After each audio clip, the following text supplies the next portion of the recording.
Episode 31 की शुरुआत होती है और हमें सबसे पहले बांगलिंग को बताया जाता है जो कि फॉर्मिनर लैंड के अंदर आ चुका है। बोला जाए तो तीसरे पोर्टल के अंदर आ चुका है। अब जैसे हमारा बांगलिंग यहाँ पर आता है ना तो उसे चारों तरफ फॉर्मेशन ही फॉर्मेशन देखने को मिलते हैं। वो समझ जाता है कि अगर उसे आगे बढ़ना है तो या तो इन फॉर्मेशन को तोड़ते हुए आगे बढ़ना होगा या फिर इन फॉर्मेशन को समझने के बाद इन्हें तोड़ते हुए आगे बढ़ना होगा। अब बांगलिंग चलता है तो आगे बढ़ ही रहा होता है, साथ ही साथ वो अपने पपेट को भी आगे चला रहा होता है ताकि वो यहाँ के सारे फॉर्मेशन से सुरक्षित रह सके। अब इतने में जू लू गो बोला जाए तो बांगलिंग का पहला पपेट बांगलिंग से कहने लगता है कि मास्टर आगे कोई भी खतरा नहीं है, इसलिए हमें आगे चलना चाहिए। अब बांगलिंग अपने फर्स्ट पपेट की बातें सुनकर आगे बढ़ रहा होता है, तभी बांगलिंग को कुछ शक होता है और वो आस पास देखने लगता है। इतने में बांगलिंग को पता चल जाता है कि आगे एक फॉर्मेशन लगा हुआ है जो कि बहुत ही ज्यादा खतरनाक है। बांगलिंग चलता है तो अपने फर्स्ट पपेट से ही कह देता है कि आगे बढ़ो और आगे चेक करो कि आगे क्या है। हालांकि फर्स्ट पपेट जानता था कि सामने एक फॉर्मेशन बिछा हुआ है, इसलिए फर्स्ट पपेट आगे नहीं बढ़ता। इसलिए बांगलिंग चलता है तो यहाँ पर बहुत सारी चमगादड़ों को निकालकर फर्स्ट पपेट से लड़ाने लगता है, जिस वजह से फर्स्ट पपेट को आगे जाने लगता है। अब जैसे ही फर्स्ट पपेट आगे जाता है ना तो चारों तरफ से पेड़ ही पेड़ बोला जाए तो कांटेदार बली बले निकलने लगती हैं और फर्स्ट पपेट पर हमला करने लगती हैं। और तो और फर्स्ट पपेट इनसे बच भी ना पा रहा होता है, इसलिए फर्स्ट पपेट चलता है तो डर कर पीछे भाग आता है। बांगलिंग समझ जाता है कि शायद फर्स्ट पपेट मुझे मारने की प्लान बना रहा था। फर्स्ट पपेट चलता है तो बांगलिंग से माफी वगैरह मांगने लगता है कि मास्टर मुझे पता नहीं था कि यहाँ पर एक फॉर्मेशन लगा हुआ है, वरना मैं आपसे बिल्कुल भी नहीं कहता कि आप आगे जाओ। हमारा बांगलिंग चलता है तो एक बार और फर्स्ट पपेट को माफ कर देता है। अब इसके बाद बांगलिंग चलता है तो यहाँ पर बैठ जाता है और दोबारा से अपनी आध्यात्मिक शक्तियां निकालता है और सामने वाले इस फॉर्मेशन कांटे वाले फॉर्मेशन को समझने लगता है। बांगलिंग चलता है तो एक दो स्क्रॉल भी निकालता है और इस फॉर्मेशन को और भी अच्छी चीज से समझने लगता है। अब समझते समझते बांगलिंग को बहुत समय गुजर जाता है इस फॉर्मेशन को। और तो और जो हमारे बांगलिंग का फर्स्ट पपेट था ना वो भी इंतजार करते करते एकदम बोर हो जाता है यहाँ पर, क्योंकि बांगलिंग को इस फॉर्मेशन को समझते समझते कई महीने गुजर गए थे, सॉरी महीने नहीं कई दिन गुजर गए थे। इसलिए यहाँ पर फर्स्ट पपेट परेशान हो जाता है कि आखिर उसके मास्टर कर क्या रहे हैं। और फाइनली अब इतने में हमारे बांगलिंग को बताया जाता है जो कि इस फॉर्मेशन को समझ चुका है। बांगलिंग समझ जाता है कि यहाँ पर एक फॉर्मेशन पहले से ही लगा हुआ था, लेकिन यहाँ पर कोई और बंदा आ गया है और उसने इस फॉर्मेशन की पावर बढ़ा दी है, इसलिए शायद एक फॉर्मेशन इतना पावरफुल हो गया है। बांगलिंग चलता है तो इस फॉर्मेशन को पूरी तरीके से समझने के बाद इस फॉर्मेशन के जो वीक पॉइंट थे ना उन्हें ही तोड़ देता है, जिस वजह से ये फॉर्मेशन पूरी तरह से डिस्ट्रॉय हो जाता है। अब जैसे ये फॉर्मेशन डिस्ट्रॉय होता है ना तो सीन शिफ्ट होता है और फिर हमें एक लाल शक्तियों वाले बंदे को बताया जाता है जो कि कह रहा होता है कि ऐसा लगता है कि मैंने पीछे जो एक फॉर्मेशन लगाया था वो टूट चुका है, ऐसा लगता है कि यहाँ पर कोई आ चुका है, लेकिन वो कौन है। ये बंदा चलता है तो यहाँ पर सोचने लगता है, लेकिन फिर इतने में ये बंदा चलता है तो किसी टेक्निक का उपयोग करने लगता है यहाँ पर। अब इसी के साथ दोबारा से सीन शिफ्ट होता है और दोबारा से हमें हमारे बांगलिंग को बताया जाता है जो कि दोबारा से एक फॉर्मेशन में उलझ चुका था। अब जैसे ही बांगलिंग इस फॉर्मेशन में उलझता है ना तो बांगलिंग चलता है तो सबसे पहले अपने फर्स्ट पपेट से कह देता है कि आगे बढ़ो और इस फॉर्मेशन के अंदर जो बॉल दिख रही है ना उसके पास जाओ। अब जैसे ये पपेट आगे बढ़ता है ना तो आस पास में एकदम लावा ही लावा दिखाई देने लगता है। ये पपेट चलता है तो लावा में तैरते हुए लगातार आगे बढ़ने लगता है। हालांकि ये पपेट बहुत ही ज्यादा गुस्सा था हमारे बांगलिंग से कि जब भी बांगलिंग कोई मुसीबत वाली जगह दिखता है तो उसे सबसे पहले याद करता है और उस मुसीबत में डाल देता है। और तो और ये पपेट बांगलिंग को बुरा भरा भी कह रहा था, लेकिन बांगलिंग ने इसकी सारी बातों को नजरअंदाज कर इसे लगातार लावा में आगे बढ़ाता रहता है। इसके में अब बांगलिंग चलता है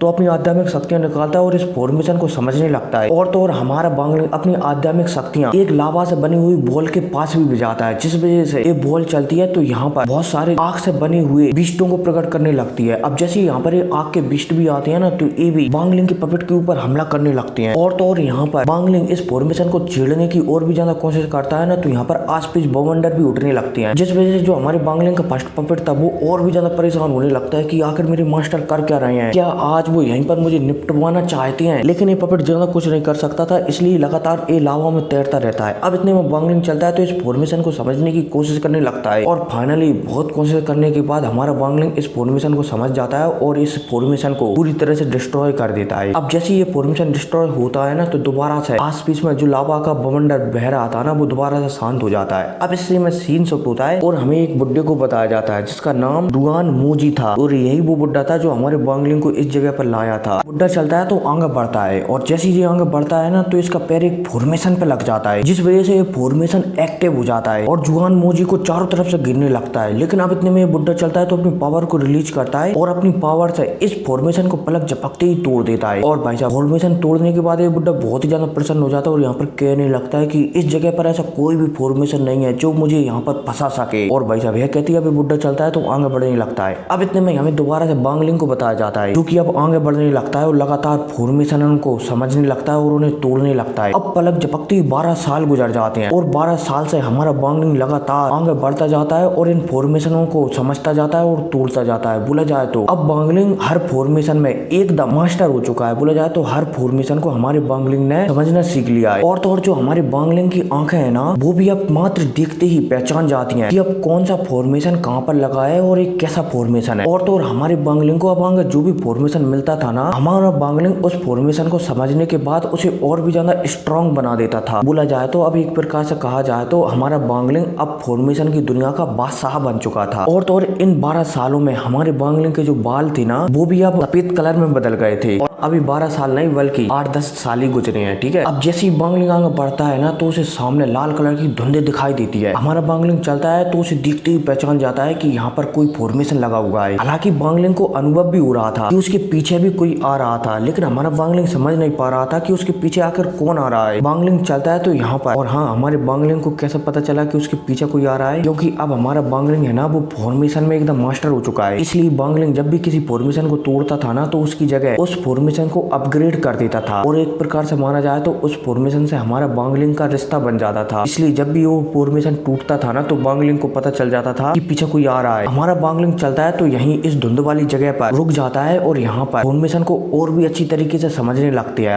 अब पलक झपकती 1 साल गुजर जाता है और जो भी बुड्ढा हमारे बांगलिंग के पीछे आ रहा था ना, वो फाइनली हमारे बांगलिंग के फॉर्मेशन को तोड़ते हुए, और एक और बुड्ढा था जो हमारे बांगलिंग से आगे चल रहा था। खैर कोई नहीं, इसके बारे में नहीं बताता, नहीं तो कहानी और भी ज्यादा मतलब कि आपको समझ में नहीं आएगी। अब हमें एंशिएंट एम्परर को बताया जाता है, मतलब कि डुआन मो जी को बताया जाता है, जो कि लगातार बांगलिंग के फॉर्मेशन को तोड़ते हुए आगे बढ़ रहे होते हैं। अब इतने में यहाँ पर एंशिएंट एम्परर चलते हैं तो बांगलिंग के एक फॉर्मेशन में फंस जाते हैं, जो कि बहुत ही ज्यादा खतरनाक था। और तो और इस फॉर्मेशन से निकलने में एंशिएंट एम्परर को बहुत ही ज्यादा दिक्कत भी होती है। हालांकि एंशिएंट एम्परर एक बहुत ही ज्यादा समझदार इंसान थे, और तो और एंशिएंट एम्परर थे ना, जो हमेशा शांति से ही काम करते थे, इसलिए शायद ही यहाँ पर आए थे। और तो और एंशिएंट जो एम्परर थे ना, इन्होंने पहले ट्रायल को पार करने के लिए 7 साल का समय लिया था। बोला जाए तो जैसे हमारे बांगलिंग ने वो रेत वाला रेगिस्तान वाला ट्रायल पार किया था ना, ऐसे ही एंशिएंट एम्परर ने पहले ट्रायल को पार करने के लिए 7 साल का समय लिया था। और हाँ, ये मैं तुम्हें नोवेल की बात बता रहा हूँ कुछ। ठीक है, अब यहाँ पर एंशिएंट एम्परर चलती है तो हमारे बांगलिंग की फॉर्मेशन को तोड़ तो देती है, लेकिन इससे बहुत ही ज्यादा इंजर्ड हो जाती है। अब फाइनली एंशिएंट एम्परर लगातार आगे बढ़ती रहती है, और जहाँ पर हमारा बांगलिंग 1 साल से रुका हुआ है ना, ताकि वो एंशिएंट एम्परर को ठिकाने लगा सके, वहीं पर एंशिएंट एम्परर आ जाती हैं और इनको भी सामने एक लाल कलर की धुंध दिखाई देती है। अब इतने में हमारे बांगलिंग को भी बताया जाता है, जो कि इस धुंध से पहले ही लड़ चुका है, लाल कलर की धुंध से, और इस फॉर्मेशन को पूरी तरीके से समझ चुका था। फिर कोई नहीं, इसी के साथ ये एपिसोड खत्म हो जाता है। तो मिलते हैं अगली वीडियो में। Take care.